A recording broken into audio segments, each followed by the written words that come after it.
Buenos días Latinoamérica y buenas tardes Europa.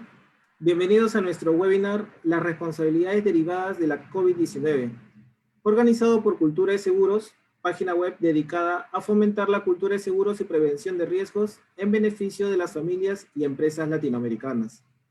Hoy nos acompaña José Antonio Vadillo Arias. Él es profesor de Derecho Mercantil en la prestigiosa Universidad de Alcalá. Además se desempeña como delegado territorial de Madrid del Consorcio de Compensación de Seguros. También es autor del libro La responsabilidad civil automovilística, el hecho de la circulación, y recientemente acaba de publicar un nuevo libro en el cual es director y coautor titulado Las responsabilidades derivadas de la COVID-19. También dirige desde hace 17 años la revista de responsabilidad civil, circulación y seguro, editada por INESE. Les recordamos el formato de nuestra webinar va a constituir de una conversación de 60 minutos y cualquier consulta que deseen hacer podrán escribirlo en la opción comentarios para que nuestro invitado nos ayude a resolverla. Bienvenido José Antonio, es un honor tenerte con nosotros. Muchas gracias por aceptar la invitación para desarrollar este tema tan interesante y me gustaría que nos puedas comentar un poco de cómo nace la iniciativa de elaborar este libro, ¿no? ¿Y en qué consiste? Muchas gracias, Víctor, por esta oportunidad y felicidades por esta página web, por esta difusión que haces del seguro y del riesgo, que yo creo que es un tema pues, muy interesante pues, para, como tú dices, para las familias y las empresas. El libro obviamente surge pues, por la situación que estamos viviendo, eh, por los daños que se producen, fundamentalmente los daños personales pues a los ciudadanos. Y entonces, nos planteamos en junio ver qué acciones podrían tener, qué eventuales acciones podrían tener los ciudadanos contra los posibles causantes de los daños personales por esta pandemia, ¿no? En particular, pues contra la administración, contra los empresarios, contra administradores y directivos, etcétera, ¿no? Entonces, pues esa es la idea, ¿no? La idea es describir un poco la situación que se está produciendo. Como sabes, el libro pues, tiene 5 capítulos. El primer capítulo lo que tratamos son aspectos aseguradores, cómo influye la pandemia en los distintos ramos del seguro, qué seguros lo cubren, qué seguros no lo cubren. En general, como bien sabes, en la pandemia, pues como los grandes eventos, catástrofes están excluidas, como la guerra, etcétera, pero sí que es verdad las pólizas plantean algunos ciertos problemas en cuanto a la redacción de sus cláusulas. En los países, en casi todos los países, también me dijiste que en los países latinoamericanos también, pues ha decidido, pese a la exclusión, cubrir determinados ramos, ¿no? Como puede ser, por ejemplo, asistencia sanitaria, o como pueda ser decesos, etcétera, ¿no? Hay un ramo fundamental que también tratamos, que es el de pérdida de beneficios de las empresas, que quizá es donde más daños ha habido y que, que en principio, en general, está excluido porque este ramo solo se cubre cuando deriva la pérdida de beneficios, el cierre de la empresa, de un daño material cubierto, pues, robo, incendio, inundación, etcétera. Y evidentemente esto no es así, ¿no? La pandemia no es eso, ¿no? Pero sí que es cierto que está planteando problemas a nivel internacional y no siempre, como decimos, los redactados de las pólizas son correctos, ¿no? Ya ha habido demandas en Inglaterra, en Francia, donde han condenado a compañías por pérdida de beneficios. Bien, en esta hacemos una visión, como te digo, general de cómo afecta la pandemia al mundo del seguro, ¿no? Para entrar ya en las distintas responsabilidades. En el segundo capítulo analizamos la responsabilidad patrimonial de la administración, que yo creo que va a ser el caballo de batalla, donde más supuestos va a haber de responsabilidad, fundamentalmente a favor del personal sanitario. Es decir, el personal sanitario no ha contado con los medios adecuados, no se hizo quizá, no fue suficientemente diligente la administración para prever esta pandemia, que ya en enero ya había datos como para intentar suministrarse de estos medios que no han tenido los sanitarios, y por tanto ya tenemos sentencias en España, por ejemplo, a nivel, digamos, más laboral o a nivel más de protección de derechos fundamentales, donde se ha dicho que se ha inculcado o se ha vulnerado los derechos fundamentales del personal sanitario, ¿no? Entonces creemos que la administración pues, Bueno, pues no será fácil determinar los requisitos de la responsabilidad civil, pero desde luego van a apuntar las demandas hacia la responsabilidad patrimonial, ¿no? También vemos en cada uno de los capítulos el aseguramiento de esa eventual responsabilidad, en este caso, pues de la administración, ¿no? Que cubre las pólizas, que excluyen, si se considera la administración un gran riesgo y, por tanto, no cuenta con la protección que sí que cuentan los asegurados como consumidores, etcétera, ¿no? El tercer capítulo analizamos la responsabilidad de los empresarios. Analizamos, en primer lugar, en qué ámbitos ha habido más daños, como puedan ser, por ejemplo, las residencias de mayores, los supermercados, las funerarias, etcétera. Y luego analizamos qué eventual responsabilidad pueden tener los empresarios por no haber adoptado las medidas de prevención de riesgos laborales, que sí que ha habido condenas por no adoptar medidas de prevención de riesgos laborales, pero no de responsabilidad civil todavía, porque todavía no ha habido demandas. No solamente contra la responsabilidad que pueden tener contra los trabajadores, sino también contra los terceros, contra los clientes, por ejemplo, en el caso de las residencias de mayores, ¿no? También analizamos los seguros de responsabilidad civil de los empresarios y de las empresas, la responsabilidad civil patronal, la responsabilidad civil de explotación, los problemas que plantean estos seguros de responsabilidad civil o determinadas cláusulas, como por ejemplo la cláusula de unidad de siniestro. Si consideramos un único siniestro todos los acontecimientos que derivan del mismo hecho causal, pues puede haber limitaciones en cuanto a coberturas. Las cláusulas claim-main, como sabes, también son polémicas. Y bueno, pues otro tipo de cláusulas como el límite agregado, los sublímites de las pólizas, etcétera, ¿no? En el siguiente capítulo, en el cuarto, analizamos también la responsabilidad civil de los administradores y directivos y los seguros de D&O, los seguros de administradores y directivos, ¿no? Y bueno, pues también es verdad que ha habido muchísima normativa que ha ido incrementando las responsabilidades, no solamente de los empresarios o de las empresas como tales, sino también de los administradores y directivos, sobre todo en materia de prevención de riesgos laborales y en materia de garantizar la salud de los trabajadores, y por lo tanto, pues también creemos que pueden tener responsabilidades, ¿no? Analizamos también los seguros de D&O para ver qué coberturas y qué impacto pueden tener. Imagínense, por ejemplo, los concursos de empresas, que aquí en España se están aplazando tanto el concurso voluntario como el concurso necesario, pero eso no evita que los administradores y directivos puedan tener responsabilidades. Aquí se prevé que dentro de unos meses, cuando terminen los aplazamientos, en concreto el último ha sido hasta marzo, pues que haya muchísimos concursos de empresas y, por lo tanto, posibles responsabilidades de los administradores en caso de que el concurso se declare culpable. En el último capítulo analizamos lo que es la legislación protectora de los consumidores y usuarios, y en particular una norma que tenemos, que es el Real Decreto Legislativo 1/2007, que es la Ley General para la Defensa de los Consumidores y Usuarios. Aquí lo que planteamos es que los perjudicados, si son consumidores, que son la mayoría, de acuerdo con la definición que tiene esta norma de consumidor, el destinatario final del producto o del servicio, en este caso, en muchos casos del servicio, qué acciones tienen que mejoran, digamos, su situación por interponer las demandas en virtud de esta normativa especial. Es decir, en vez de acudir a la normativa general del Código Civil, por ejemplo, en cuanto a la responsabilidad civil contractual o extracontractual, que los consumidores utilicen esta normativa, que es mucho más protectora, cuando tienen la cualidad de consumidores, ¿no? Por lo tanto, pues aquí también hablamos de los productos sanitarios, de los servicios sanitarios, de las vacunas, de los posibles efectos que puedan tener las vacunas y las posibles responsabilidades, de los seguros también, de los ensayos clínicos y de vacunas, etcétera, ¿no? Y bueno, pues este es un poco el resumen del libro, ¿no? Es intentar ver qué daños han podido producir, qué eventuales responsabilidades pudiera haber de los distintos responsables y por último, qué acciones tienen los perjudicados para ir contra ellos. Decirte finalmente que aquí en España, de momento, lo que se han hecho ha sido iniciar acciones penales que en general se están archivando porque ya es más complicado ver delito incluso contra los funcionarios o contra los políticos. Ha habido muchísimas querellas de sindicatos médicos, por ejemplo, contra los políticos.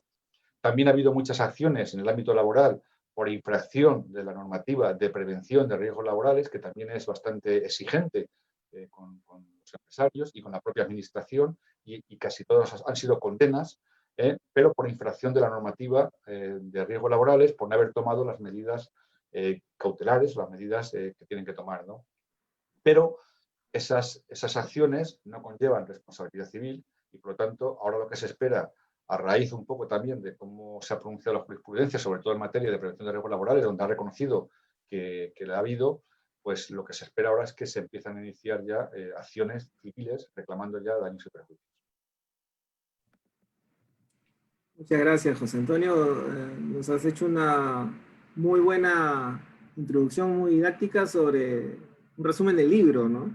Y la verdad es que me trae a la luz muchas preguntas, ¿no? Y la primera es un poquito, de repente, cuestionar el tema de la exclusión de la pandemia, ¿no? Si bien es cierto, es algo que normalmente se excluye en todas las pólizas, principalmente de salud, ¿no? Porque lo que es riesgo, daño patrimonial es como que está implícito, pero a pesar de estar implícito, esto ha generado varias controversias e interpretaciones en diferentes países como el que mencionas, ¿no? En Inglaterra, por ejemplo, y en Estados Unidos también, lo cual ha generado demandas. Pero si cuestionamos la exclusión de la pandemia, ¿no? Yo entendería que la pandemia se excluye porque es algo que no se puede, me imagino, ponerle un precio al seguro, ¿no? A pesar de que cada 100 años ocurre, pero sí le podemos poner un precio a los riesgos catastróficos como riesgo de naturaleza, por ejemplo, o un terremoto, ¿no? A pesar de que los terremotos no son tan frecuentes en ciertas zonas, ¿no? Se dan con cierto espacio de tiempo, pero sí hay información para poder cuantificar cuánto sería el costo. Entonces, tal vez hoy en día podríamos decir que en un futuro se comiencen a incluir los riesgos de pandemia con una extra prima. Debería ser esto viable, ya debería incluirse en las pólizas. Por ejemplo, aquí en el país, la pandemia, un requisito para que se excluya es que el gobierno lo declare como tal. Pero el gobierno no declaró pandemia, declaró un estado de emergencia, ¿no? Entonces, por ende, estaba cubierto. Entonces, en ese sentido, eh, como tema de responsabilidad por parte de las compañías de seguros, ¿qué deberían hacer en el futuro? ¿Cuál es la recomendación? ¿Qué es lo que ustedes encontraron al momento de elaborar el libro? Bueno, a ver, la pandemia como tal, yo creo que no encaja muy bien dentro del seguro. Es decir, a mi juicio, la pandemia sí que es equiparable, pues, a una guerra. Cuando ocurren este tipo de eventos, yo creo que el seguro no está para eso, no está preparado para eso, ni creo que esa sea su función en términos generales. Es verdad, como acabas de decir, que determinados ramos se ha decidido cubrir, por ejemplo, los seguros de salud, pese a la exclusión, pero porque realmente ha tenido un alcance la pandemia importante, pero no ha sido, digamos, catastrófico total. Es decir, si en vez de haber en España, que creo que llevamos 80.000 fallecidos o por ahí, hubiera habido 3 millones, pues no lo hubieran cubierto los seguros de decesos, hubieran aplicado la exclusión. Es decir, la pandemia, si hubiera tenido unas dimensiones todavía mucho mayores, que la podría haber tenido, como es razonable, pues el seguro no se hubiera hecho cargo porque no tiene capacidad suficiente para ello. Imagínate, por ejemplo, la pérdida de beneficios. Es decir, si aquí se interpretase que las compañías tienen que pagar la pérdida de beneficios, eso es imposible, porque aquí ha habido, pues, decenas de millones de euros de pérdida de beneficios, ¿no? Entonces, a mi juicio, estas catástrofes, el seguro podría paliar un poco las consecuencias, podría cubrir determinados límites o podría complementar al sector público, pero, por ejemplo, lo que decimos en el libro es que en estos eventos lo único que cabe son políticas keynesianas, es decir, es el Estado el que al final, pues, se tiene que endeudar, tiene que poner dinero para poder salir de esta crisis, como podría ser una guerra. Yo no creo que tenga sentido que Perú o cualquier país le quite a los ahorradores, no sé, 200.000 millones de dólares para que dentro de 100 años pueda el seguro hacerse cargo de una pandemia. Yo creo que es mejor que el dinero lo tengan los ahorradores ante estos eventos tan grandes, y que si esto ocurre dentro de 100 años, de 50 o de 500, porque tampoco sabemos cuándo va a ser, sea el Estado el que se endeude, como se han endeudado cuando ha habido guerras y como pasó, por ejemplo, en todo el mundo después de la Segunda Guerra Mundial, ¿no? Entonces, creo que la pandemia como tal está fuera yo creo, del ámbito del seguro. Otra cosa es, y se está haciendo, que se tomen medidas, pues, en algunos ramos o que cubran determinados límites para que, digamos, Pero claro, hacer un fondo en todos los países de 200.000 millones de dólares para cuando venga una pandemia dentro de X años, yo no veo que tenga mucho sentido. Hacer un pequeño fondo, pues a lo mejor sí, pero yo creo que es mejor que el dinero lo tengan los ahorradores y cuando pase esto se endeuda el Estado y ya lo iremos pagando poco a poco. Esa es mi opinión, pero bueno, no todo el mundo opina así porque sí que sé que está habiendo un montón de reuniones, de estudios, de incluso colaboración del sector público y del sector privado para intentar hacer fondos, pero no sé hasta qué punto un evento de esta naturaleza pues, es susceptible, digamos, de esta cobertura aseguradora, ¿no? Interesante el punto de vista que mencionas, ¿no? No lo había pues, no me había puesto a compararlo, ¿no? Y me dices que la pandemia es como si fuese una guerra, ¿no? Y la guerra pues es una exclusión tácita de todas las pólizas, ¿no? Efectivamente. La guerra es una exclusión. Y a pesar de que es una exclusión, hay algunos casos puntuales en los cuales sí cubren guerra, de repente cuando quieren asegurar la fuerza aérea de un país, por ejemplo, Bueno, ¿no? Ya de ahí es otro sí, mundo del mercado de reaseguros en donde contratan algunos temas facultativos, ¿no? Y algo también que me trae a la luz y cuestionar un poco es lo que comentas, ¿no? Los límites asegurados, tal vez, ¿no? Eh, ya que esta enfermedad, por ejemplo, aquí en el país costaba recuperar a una persona cuando entre en UCI más o menos $80,000, $70,000, ¿no? Y pueden haber personas que han comprado pólizas muy acotadas, microseguros que son con límites por debajo de esa cifra. Hay otras pólizas que sí eran más costosas, pero tenían cobertura para ese límite. Entonces, pero también se agregaba el tema del copago o deducible, ¿no? Que era el que tenía que asumir la persona, que puede ser un 10% o 20% de todo lo gastado, ¿no? Lo cual también para la mayoría era de repente impagable o tenía que endeudarse, ¿no? claro, claro. Entonces, y ahí mi pregunta va, de repente, para el caso de copagos, no o mejor dicho, para casos como este tipo de enfermedad o enfermedades muy costosas, no deberían haber copagos, no deberían haber deducibles, como lo es en el seguro oncológico, ¿no? Por ejemplo, que es cobertura al 100%, o en los seguros de SSTR, que es también cobertura al 100%. Entonces, para este tipo de eventualidades, ¿debería tener una cobertura al 100% o debería manejarse de otra manera? ¿Cómo lo vieron ustedes ahí con el tema de los Bueno, estudios? aquí en general el protagonismo, aquí tenemos un sistema público de asistencia sanitaria bastante potente, en general, con deficiencias que se ha visto sobrepasado como consecuencia de la pandemia, naturalmente, pero tenemos un sistema público en general bastante potente para atender a los lesionados, ¿no? Para atender a las víctimas.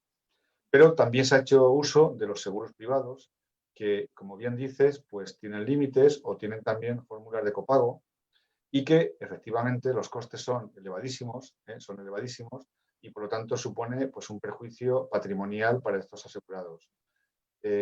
Ya te digo que estoy de acuerdo contigo en lo que dices de que para enfermedades muy graves debería eliminarse el copago y esta lo es, por el coste que pueda tener las personas que están en UCI, pero también hemos comentado que la pandemia es una exclusión de los seguros de salud.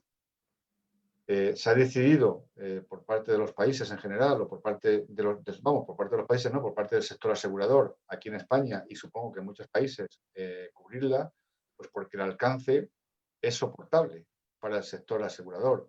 Pero realmente, si en vez de haber, como decimos, yo qué sé, 100.000 personas que han pasado por los hospitales y por las UCIs, hubiera habido 5 millones, que perfectamente podría haber en una pandemia, es decir, porque estamos hablando ante una situación, digamos, de catástrofe, de calamidad nacional, en ese caso las aseguradoras no hubieran tenido capacidad suficiente para hacerse cargo de la pandemia. Entonces, pues, bueno, pues esto es lo que está encima de la mesa, ¿no? ¿Hasta qué punto esta exclusión tiene que desaparecer de las pólizas o hasta qué punto esto va a quedar en manos al final de las compañías que decidan, o de las patronales, que decidan asumir o no este tipo de eventos, ¿no?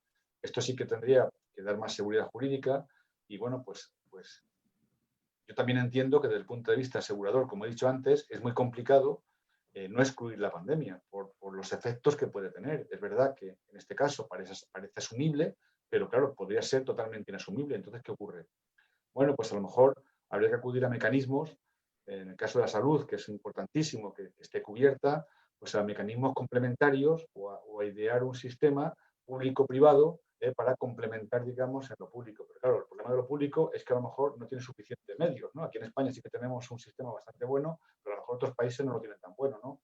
Veo complicado el que desaparezca la exclusión, pero sí que soy partidario de que desaparezcan los copagos en enfermedades graves, como puede ser esta, claro, porque si no arruinan a la víctima, ¿no?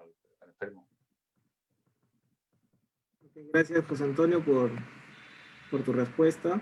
Y ahora, una consulta adicional. Mencionaste en algún momento el tema de la cláusula de lucro cesante, ¿no? Para los negocios, y que esto generó mucho ruido. Creo que todavía no hay algo definitivo, me parece que todavía este tema sigue en algunos casos en litigios, ¿no? Algunas otras situaciones se han tratado de manejar o negociar uno a uno, ¿no? Pero desde el punto de vista de la responsabilidad, ¿cómo ves este panorama? ¿Cómo lo han podido ver o apreciar en el libro? Bueno, a ver, este es un seguro de daños, es decir, el seguro de pérdida de beneficios, y por tanto, en general, aquí es donde más pérdidas ha habido por el cierre de empresas, porque aquí podemos contar en miles de millones de euros o de dólares los que se han perdido, en cientos de miles a lo mejor de millones de euros, y por lo tanto, inasumible, a mi juicio, por parte del sector asegurador, inasumible. Las pólizas, en general, excluyen, no es que excluyen la pandemia, sino que vinculan el lucro cesante o la pérdida de beneficios, la vinculan a un daño material, y el problema está en qué es un daño material. Aquí normalmente se vincula un daño material cubierto, pues incendio, inundación, daños por agua, que me cierra el negocio y que no puedo... Entonces, se vincula a eso. Pero sí que es cierto que hay un debate en los foros, todavía no ha habido demandas, ha habido muchas reclamaciones extrajudiciales a las compañías de seguros reclamando la pérdida de beneficios de restaurantes, peluquerías, en fin, de cualquier establecimiento, pero todavía no conocemos demandas civiles demandando a las compañías de seguros, pero las puede haber, ¿no? Y sí que es cierto que hay un debate en cuanto a que hay pólizas que no están a lo mejor suficientemente bien redactadas, que puede dar lugar a confusión y que a lo mejor hay los jueces, pues a lo mejor hacen una interpretación por lo asegurado y es posible que se condene a las compañías de seguros, ¿no? O algunas en algunos casos, ¿no? Pero, desde luego, creo que es un riesgo bastante inasumible también por parte del sector por el volumen tan grande de pérdidas que ha habido en los distintos países, ¿no? Y en cuanto a la posible responsabilidad patrimonial que pudiera haber de la administración por el cierre de empresas, lo veo bastante discutible. Es decir, veo que en este caso sí que la administración puede tener responsabilidad en los daños personales, pero veo que la administración haya tomado medidas y haya obligado a cerrar las empresas, entiendo que es complicado que pudiera haber responsabilidad de la administración por estas medidas, ¿no? Podría haber responsabilidad patrimonial cuando se han confiscado bienes de empresas para atender a enfermos o para tomar medidas para paliar un poco la crisis, ¿no? En ese caso se aplicaría la ley de expropiación forzosa y sí que habría responsabilidad de la administración. Ahora, por el hecho de cerrar los servicios que no son esenciales durante unos meses para evitar la propagación del COVID, no creo que haya responsabilidad patrimonial de la administración por ese motivo. Y en ese sentido, por usos y costumbres del mercado asegurador, siempre hablamos de una póliza a todo riesgo, ¿no? Hay un término muy amplio, cuando uno no está del lado del sector, se imagina muchas cosas, muchas coberturas, ¿no? Y es una forma de decir que te cubro todo menos lo excluido y después hay que ir a ver la lista de exclusiones, ¿no? Y en algunos casos, como tú mencionas, José Antonio, no estaba excluido explícitamente de la pandemia, ¿no? Entonces y sé que UNESPA allá ha desarrollado desde hace un par de años atrás una política y ha invitado a muchas compañías de seguros a que se unan a esta política de hablar más simple, de ser más transparente, ¿no? Me imagino que tal vez esta palabra todo riesgo se va a tener que excluir del diccionario de los argumentos de venta de las compañías de seguros para evitar ese tipo de confusiones. ¿Cómo lo ven? Bueno, efectivamente aquí estamos por la labor de que haya más transparencia, de que haya más sencillez en el lenguaje, de que lo entienda todo el mundo, porque es verdad que te encuentras con pólizas en que tienes lo cubierto, las garantías cubiertas y las garantías excluidas y no sabes realmente lo que tienes. A lo mejor tienes más exclusiones que coberturas, ¿no? Entonces, sí que es cierto que las pólizas pues, plantean, como en todos sitios, supongo, problemas de esta naturaleza, ¿no? Y lo que se quiere es transparencia y claridad, porque también el derecho de los consumidores, que nos impone Europa y que ya llevamos muchísimos años con normativas sobre esta materia, pues está dando lugar a esa transparencia y esa claridad, y los tribunales están siendo muy severos con las compañías de seguros y fundamentalmente, por ejemplo, con los bancos, ¿no? Interpretando cláusulas abusivas, cláusulas de los bancos, etcétera, ¿no? Entonces, eh, es verdad que el todo riesgo genera problemas. Aquí realmente el todo riesgo se utiliza muy poco, se utiliza para vehículos naturalmente y se utiliza para algunas industrias, pero lo que son los comercios, las viviendas, las oficinas y la mayoría de las empresas, lo que se utiliza, el concepto que se utiliza es más bien el multirriesgo, ¿no? Es decir, no cubrimos todo menos lo que excluimos, sino que cubrimos determinadas garantías, ¿eh? Y ese es el multirriesgo. Cubrimos robo, cubrimos incendio, cubrimos daños por agua, cubrimos asistencia jurídica, cubrimos reclamación de daños, etcétera. Y lo que no estamos cubriendo y lo que no se cubre, pues evidentemente no está cubierto, ¿no? Yo te pongo una anécdota que me pasó un día en casa, que se me levantó el parqué de una habitación y bueno, pues llamé al seguro, me vino una persona que no era perito, era simplemente un reparador y da 4 martillazos y me dice que no está cubierto. Y yo, digo, hombre, yo especialista en seguros, pensé entre mí, a mí me vas a decir que no está cubierto, un poco de broma, ¿no? Y efectivamente no estaba cubierto porque no eran daños por agua, sino que eran daños producidos por el calentamiento de las tuberías de la calefacción que habían provocado que por el calentamiento se levantase el parquet, ¿no?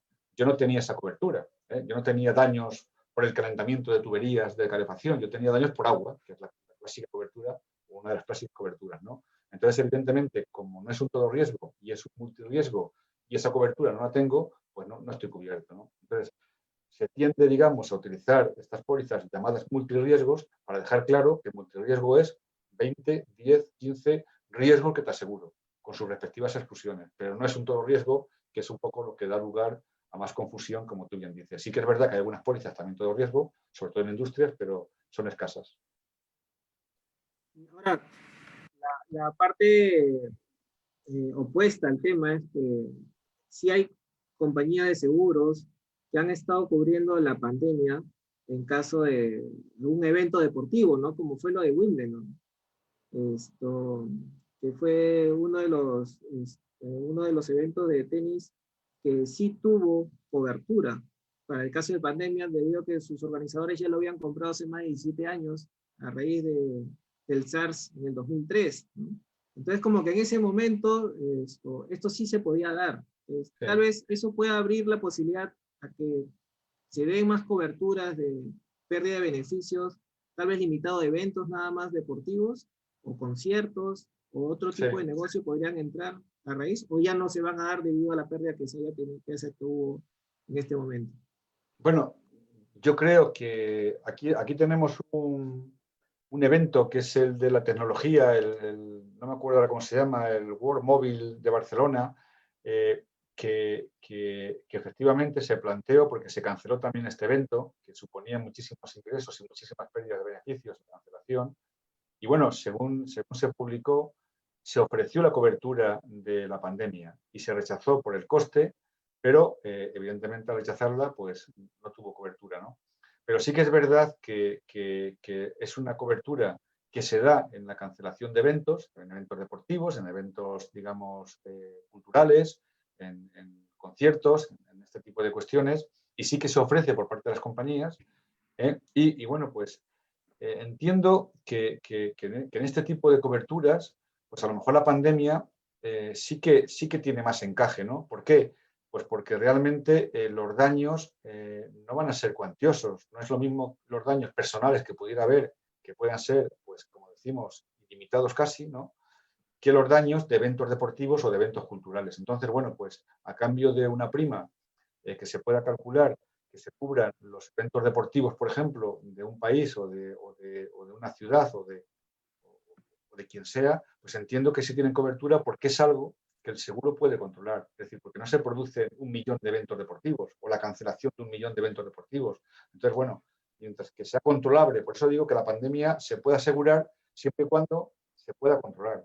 Cuando no se puede controlar, porque sabemos que los eventos deportivos pues no son millones de eventos deportivos. Ahora sí que puede haber millones de muertes o millones de enfermos. Y entonces ya es más difícil controlarlo, ¿no? Y por tanto asegurarlo, ¿no? Pero bueno, pues yo creo que estos seguros, digamos, más controlables sí que tienen más cabida, ¿no? En el ámbito asegurador, la pandemia me refiero, vamos. Gracias, José Antonio. Dentro de tu libro, como mencionaste, hay 5 capítulos, si no me equivoco. Sí, sí.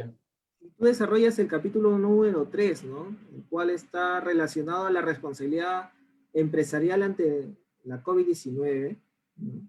Y ahí hay 4 puntos que destacas con relación a ciertos giros de negocio, como las casas de residencias para mayores, los centros médicos privados, los supermercados y las funerarias.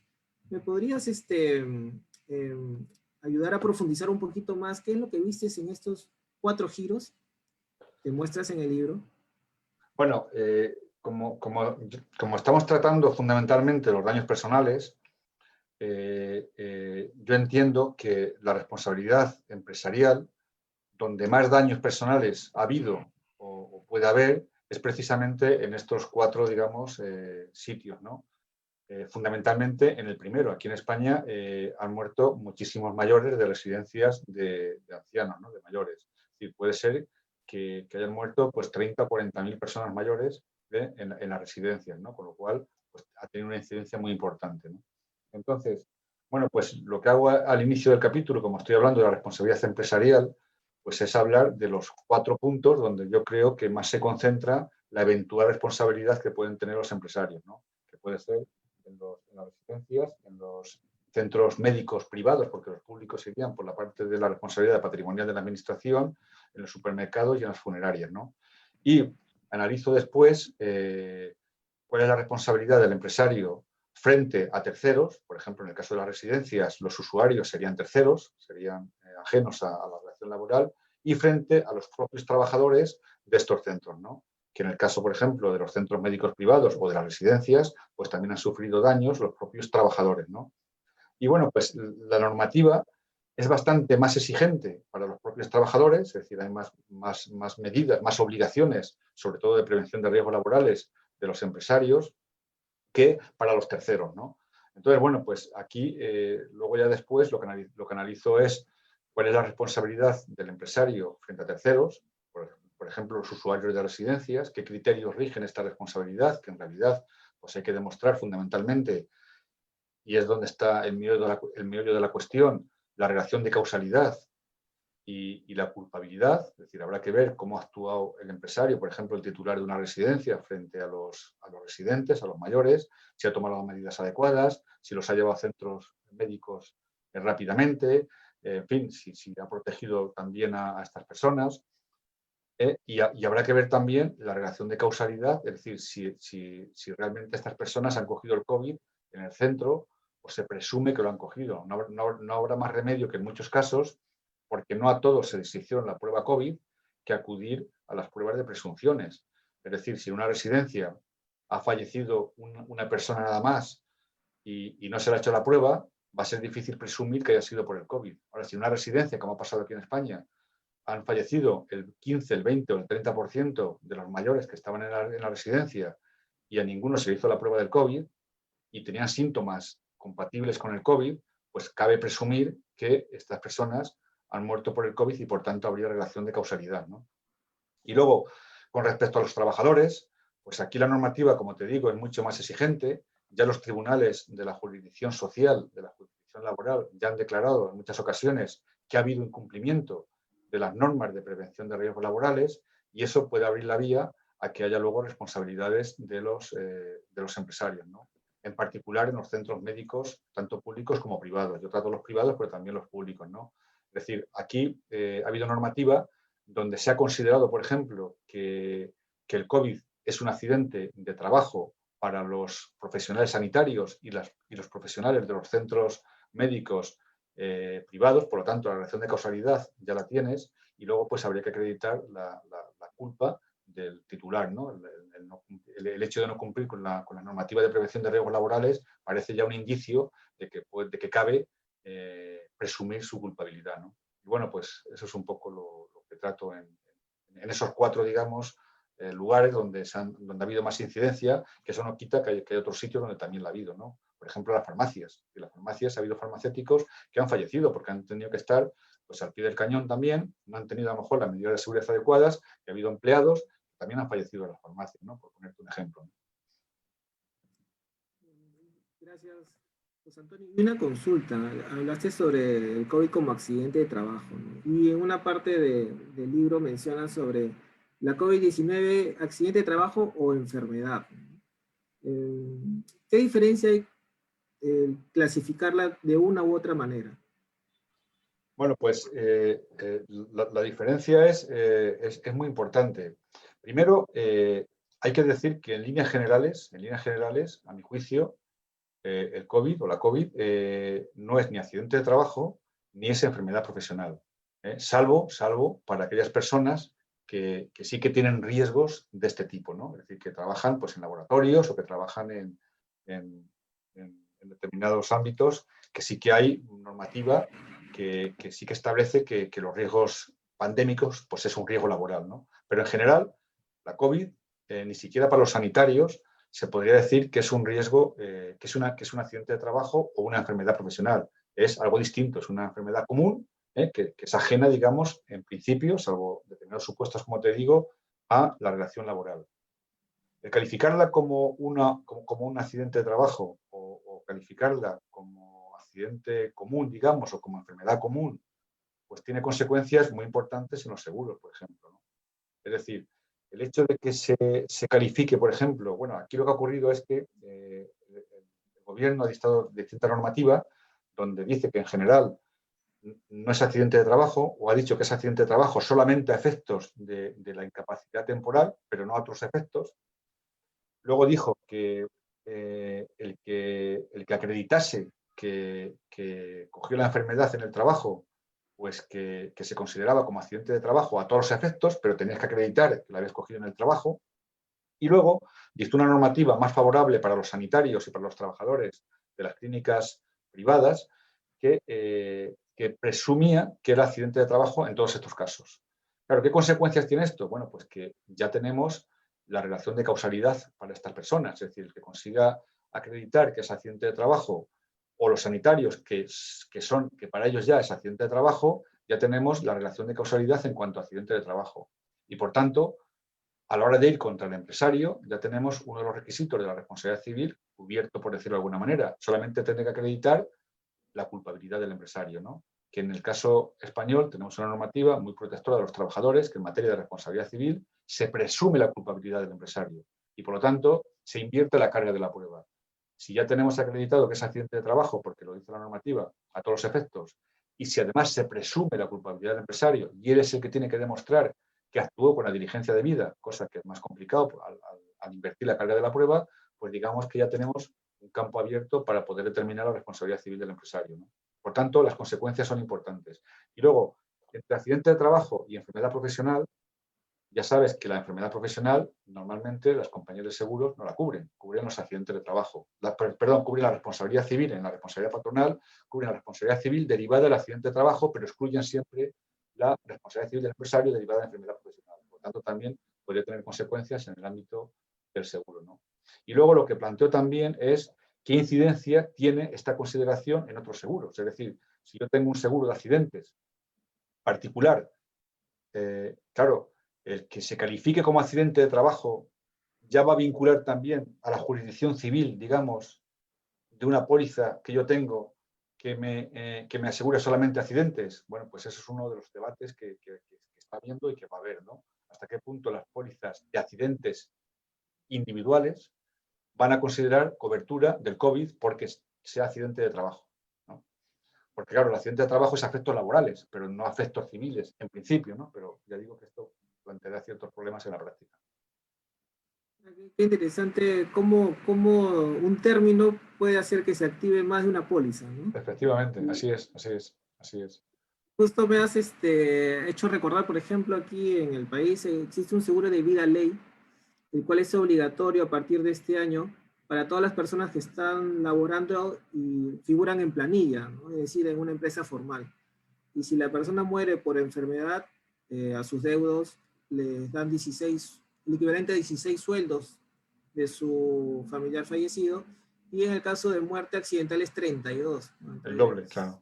Entonces, al ser el doble, me imagino pues que si se considera accidente, entonces sería el doble la indemnización que reciban sus deudos, ¿no? Sí, Y no me había puesto a pensar en las pólizas de accidentes personales. En claro, realidad, claro. y lo otro que al ser accidente de trabajo, se activan las demandas y la responsabilidad civil, ¿no? Eso es, eso es. Eh, gracias, José Antonio. Y ahora, una consulta más. Eh, ¿Qué tan complejo es identificar que realmente la enfermedad, la persona la cogió en el centro de trabajo, ¿no? Bueno, Hablabas de pues la presunción, pero claro, claro, ¿no? claro. Este es un problema, es decir, ya te digo que los sanitarios y el personal trabajador de residencias de ancianos y demás, o de centros sociosanitarios, ya se califica como accidente de trabajo. Es decir, el Estado ha dicho que todas estas personas se presume, iure et de jure, que es accidente de trabajo. Claro, el resto de trabajadores tienen que probar que es accidente de trabajo. Y aquí es donde te digo, y por supuesto los terceros, pues igual, ¿no? Para probar que han contagiado el COVID en el lugar donde están reclamando, por ejemplo, los mayores, ¿no? En las residencias. Por eso aquí lo que digo es que, sobre todo en sitios donde ha habido mucha incidencia de la COVID, como por ejemplo la residencia de mayores, no queda más remedio que acudir a las presunciones. Por tanto, si un señor ha fallecido, ya te digo, sin haber hecho la prueba en una residencia de mayores y en esa residencia han fallecido dos más, pues es poco probable que haya fallecido por la COVID y por lo tanto poco van a poder hacer los que reclamen, ¿no? Ahora, si en esa residencia, como ha pasado, han fallecido un 15% de los residentes y han fallecido 50, 40 o 60, pues aunque no le han hecho la prueba, que a muchos no se les hizo la prueba o no se les está haciendo la prueba, cabe presumir que si no tenía una patología muy clara de fallecimiento anteriormente y si tenía síntomas más o menos compatibles con la COVID, cabe presumir que ha muerto por la COVID, ¿no? Y los trabajadores, pues hombre, yo creo que los trabajadores que no sean de este grupo, digamos, más protegido, que han sido los que más daños han sufrido y los que más expuestos han estado en la pandemia, lo tienen bastante más complicado. Es decir, claro, si yo tengo que acreditar que yo cogí en mi oficina, por ejemplo, la COVID, pues lo tengo muy complicado, ¿no? Igual le pasará a un trabajador de un supermercado, ¿no? A no ser que, bueno, pues que haya habido un brote en el trabajo, que haya habido muchos, o que realmente el empresario no tomó ningún tipo de medidas de seguridad, de distancias, de geles, de cosas de este tipo, ¿no? Entonces, yo creo que los trabajadores fuera de lo que es el ámbito sanitario o sociosanitario lo tienen un poco más complicado para acreditar la relación de causalidad entre su enfermedad y el trabajo, ¿no?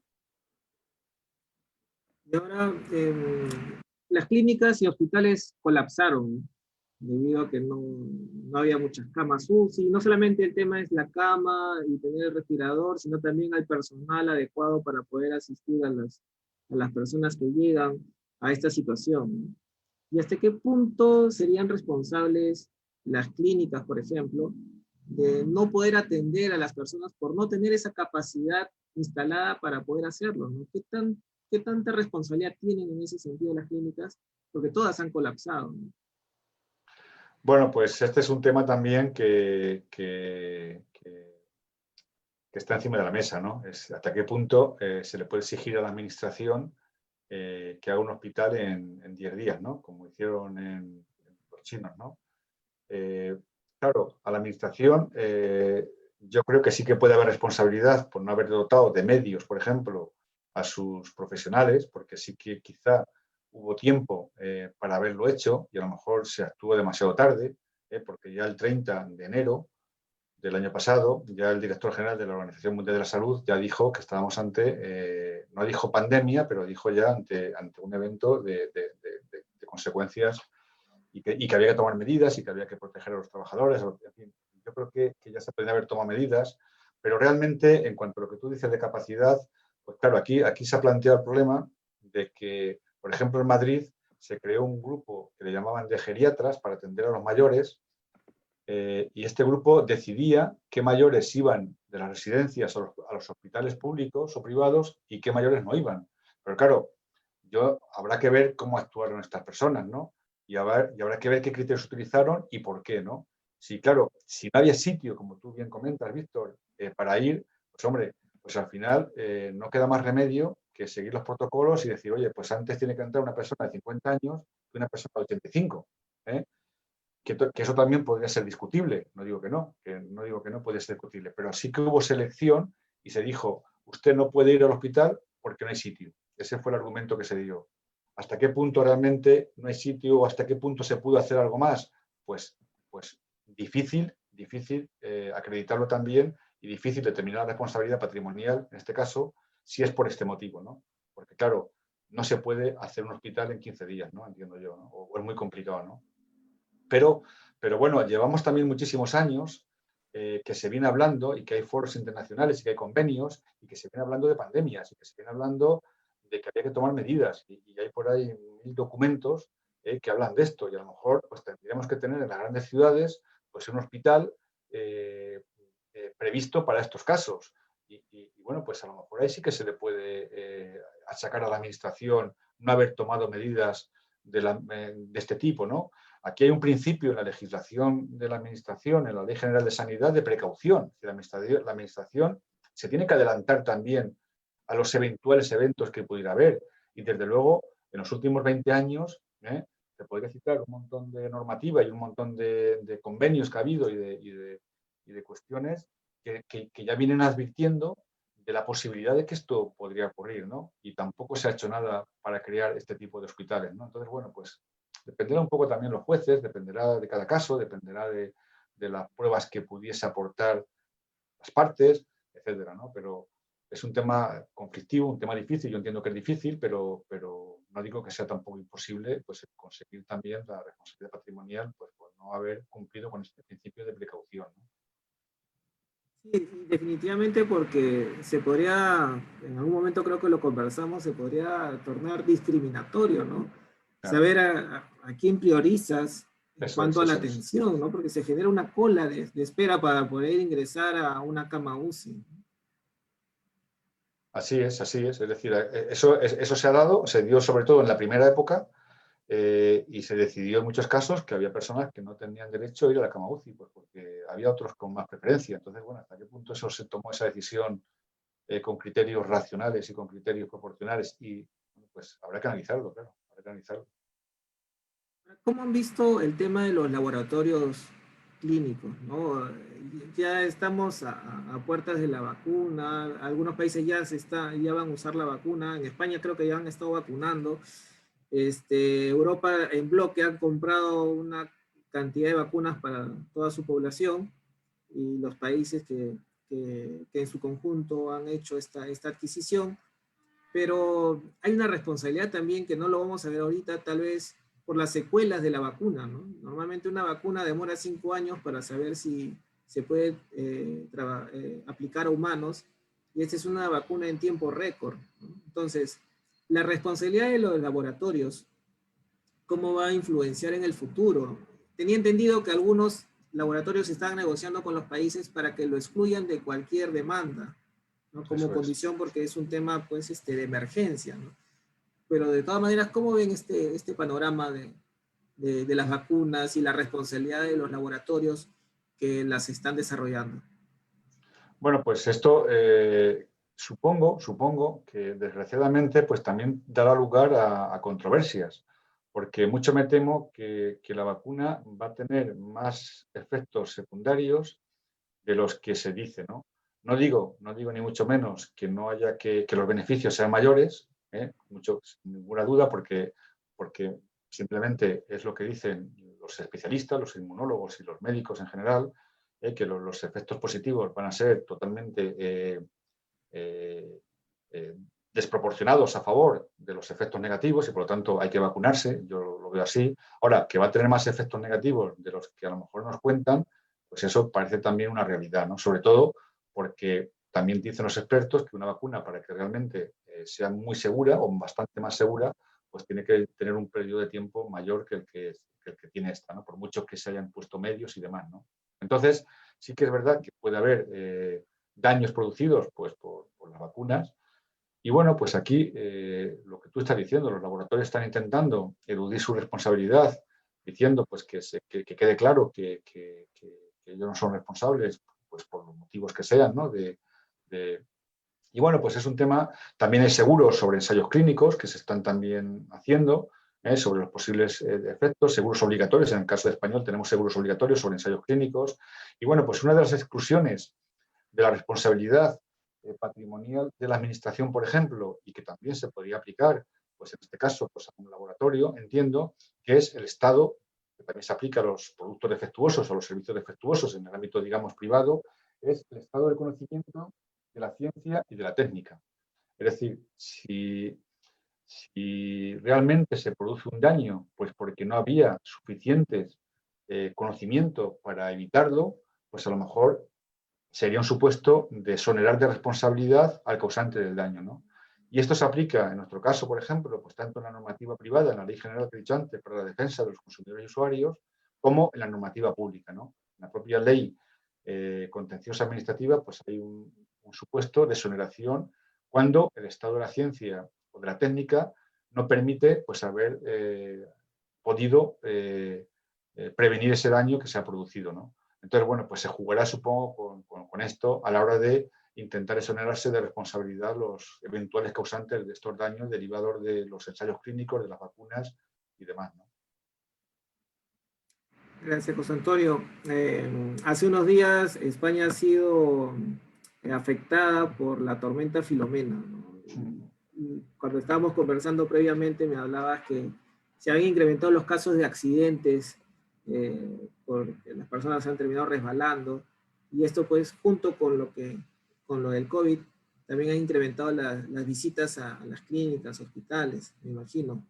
Ahora, ¿hasta qué punto, por ejemplo, las empresas que tienen en su frontis capa de nieve y esto se puede convertir en hielo, hasta qué punto pueden ser las empresas demandadas por algún accidente que una persona pueda tener en el frontis de su negocio, ¿no? ¿Te refieres a las empresas de seguros o a las empresas en general?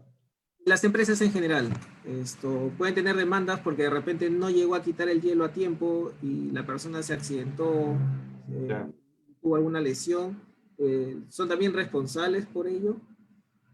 Bueno, hombre, pues habrá que ver cada caso. En general los fenómenos meteorológicos de esta naturaleza, aunque este sea un poquito más singular, porque, por ejemplo, aquí en Madrid, pues hace 50 años que no hemos tenido un fenómeno de esta naturaleza, para intentar excluirlo como fuerza mayor en cuanto a la responsabilidad civil que pudiera haber, pues en general los fenómenos de la naturaleza no exoneran de responsabilidad civil al causante. Es decir, si yo voy con mi coche y por el hielo vuelco y fallece el ocupante va a tener acción contra mí. Es decir, no es una causa de exoneración el que haya hielo o el que haya niebla o el que haya pedrisco o el que llueva muchísimo, ¿no? Entonces, yo creo que si una empresa tiene su establecimiento abierto al público, lo que pasa es que ahora mismo estamos casi paralizados, es decir, porque, como te he dicho antes, han abierto las calles principales pues, para los servicios esenciales fundamentalmente, pero las calles secundarias están llenas de nieve y tenemos medio metro de nieve que no desaparece porque está habiendo unas temperaturas muy bajas, de menos 10 grados, te decía, por la noche, y 3 o 4 grados o 5, ya parece que va a ir subiendo poco a poco, pero muy despacio, para la semana que viene, y por lo tanto tenemos, digamos, la ciudad paralizada, ¿no? En caso de Madrid. Pero si tú tienes abierto tu establecimiento al público y tú tienes una entrada, pues tienes que procurar tenerla limpia para que la gente pueda entrar y al menos en lo que es tu zona, podríamos decir, de dominio, deberías tenerla en buenas condiciones para que las personas pudiesen entrar y por lo tanto habría responsabilidad en el caso de que no lo hicieran, ¿no? Aquí, por ejemplo, se está planteando, esta mañana, por ejemplo, me han comentado que se cae un techo de una comunidad y causa daños en un vehículo, ¿no? Entonces, claro, me decían, ¿hay responsabilidad de la comunidad o del titular del edificio por esto? Porque el techo se ha caído como consecuencia de la nieve, ¿no? Hombre, a mí se me ocurre que en principio sí que cabe hablar de responsabilidad, porque eh, la nieve sí que es un fenómeno un poco extraño, o sobre todo esta nieve, bueno, es un fenómeno normal, meteorológico normal, pero esta nieve ha sido un poquito más de lo normal, pero no parece que si se cae un techo, o no parece que la nieve tenga que producir caídas de techos por el hecho del peso de la nieve, ¿no? Es decir, los techos o los tejados tendrían que estar preparados para soportar pues medio metro de nieve o lo que sea, ¿no? O 10 centímetros de nieve, ¿no? Como está ocurriendo, ¿no? Entonces, creo que sí que podría haber responsabilidad civil y, por tanto, en el caso de que tenga un seguro, estar cubierto por el seguro.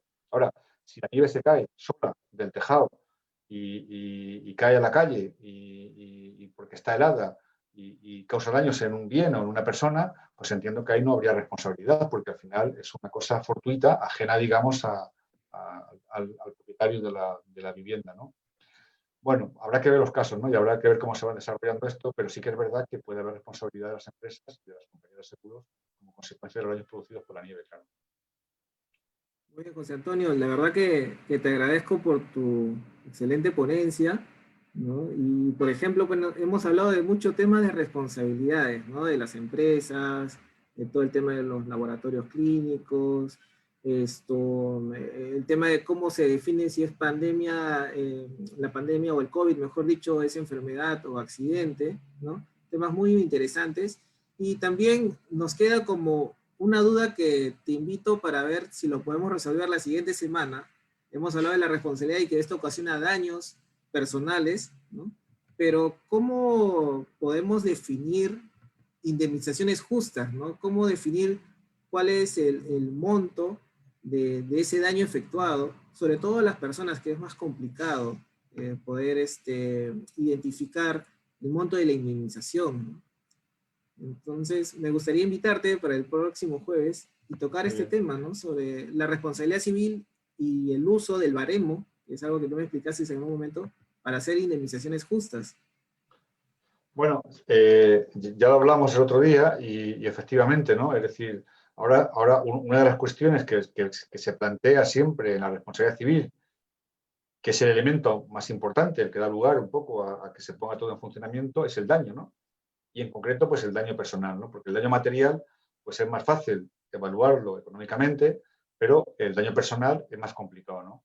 Entonces, bueno, pues yo ya te conté que aquí en España tenemos un sistema de valoración de daños personales en accidentes de circulación, que ya tenemos cierta tradición porque viene del año 1995, que es un sistema vinculante, obligatorio para los accidentes de circulación, para valorar los daños personales, y que ha sido ahora modificado, se ha creado uno nuevo en el año 2015, que entró en vigor el 1 de enero de 2016, y que es un sistema pues, bastante vanguardista, bastante protector de las víctimas, que contempla muchísimos conceptos indemnizatorios, tanto de daño moral como de daño patrimonial, y que, a pesar de ser solo obligatorio para los accidentes de circulación, que es donde más casuística hay, y por eso es obligatorio en este ámbito, se está utilizando con carácter orientativo, como no puede ser de otra manera, por los jueces, por las distintas salas del Tribunal Supremo, para valorar daños distintos de la circulación, daños de responsabilidad civil, derivados, por ejemplo, pues, de responsabilidad civil empresarial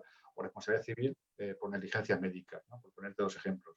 Y entonces, bueno, pues con todas sus deficiencias que las puede tener y con su posible infracción del principio de reparación íntegra, porque eso es muy complicado, ¿no? El que si pierdes una pierna, que se cumpla con el principio de reparación íntegra, con sus deficiencias que puede haber, pero como te digo, y si quieres ya lo veremos con más detenimiento el próximo día, pues es un sistema bastante beneficioso para las víctimas de los accidentes de circulación, ¿no? Porque contemplan pues, todo tipo de daños, todo tipo de secuelas, y como te digo, tanto en daño moral como en daño patrimonial. Y en el caso de daño patrimonial, tanto en daño emergente como lucro cesante, como la pérdida que deja de ganar incluso a las personas dedicadas a las tareas del hogar, se les reconoce también lucro cesante en el caso de fallecimiento y en el caso de invalidez permanente, total o absoluta.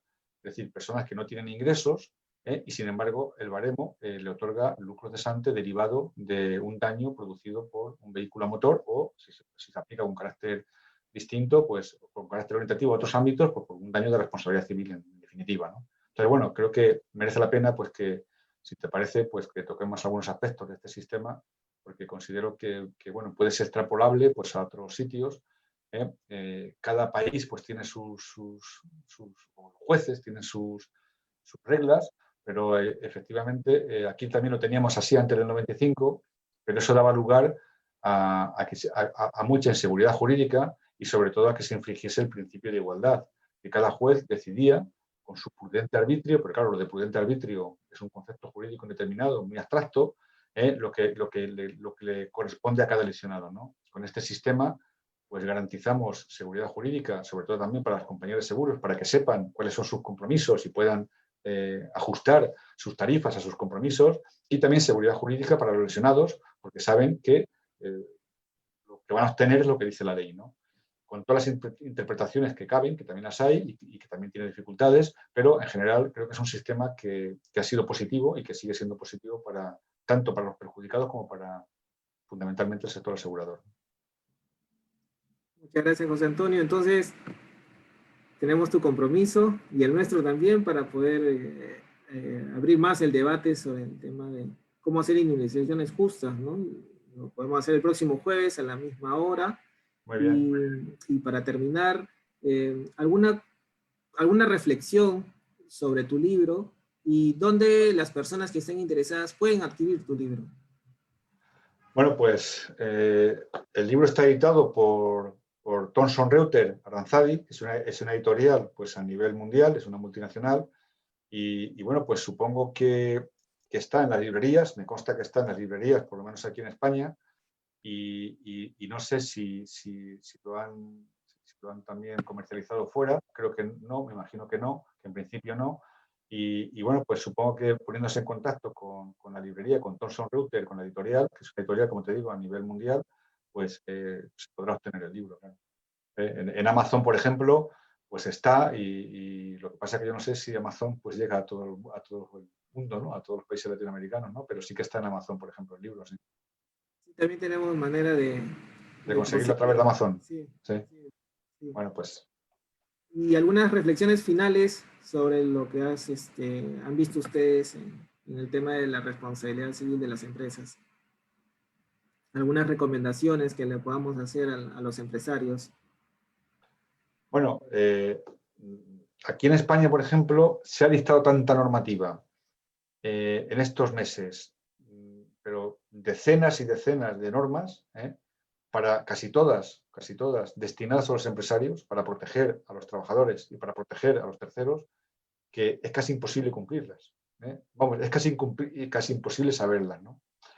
Entonces, yo la reflexión que hago es que lo mismo que creo que los perjudicados tienen derecho a ser indemnizados cuando haya responsabilidad civil de los empresarios, creo que los empresarios también tienen derecho a no pagar o a no indemnizar cuando no tengan responsabilidad civil, ¿no? Entonces, creo que los empresarios lo que deben hacer es tomar las precauciones que puedan tomar. Claro, no se le puede exigir a alguien, es decir, si yo, por ejemplo, soy el titular de una residencia y yo estoy llamando a los servicios públicos para que trasladen a un señor y he tomado todas las medidas que puedo tomar para que esa persona sea tratada en los servicios públicos o en los servicios privados, pero fuera de lo que es mi establecimiento, porque yo no tengo esos medios, y he hecho todo lo posible, yo no debo ser condenado como responsable civil, ¿no?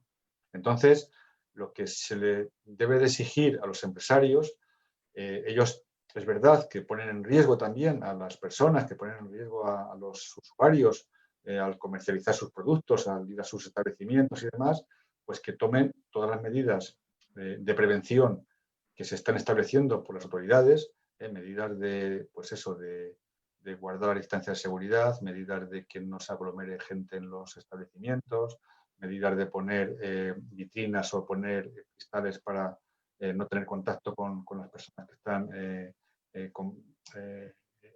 cobrando en los establecimientos, geles, en fin, exigir mascarillas, etcétera, ¿no? Es decir, que deben de extremar las precauciones para evitar pues, que puedan ser responsables, ¿no? Y ya digo que sobre todo con los trabajadores, al menos aquí en España, las medidas son muy exigentes para los empresarios, muy exigentes. Y como te he dicho antes, la legislación presume su culpabilidad cuando estamos ante daños en los trabajadores, con lo cual tienen que hacer una labor muy importante para intentar enervar esa presunción de culpabilidad que establece la normativa, ¿no?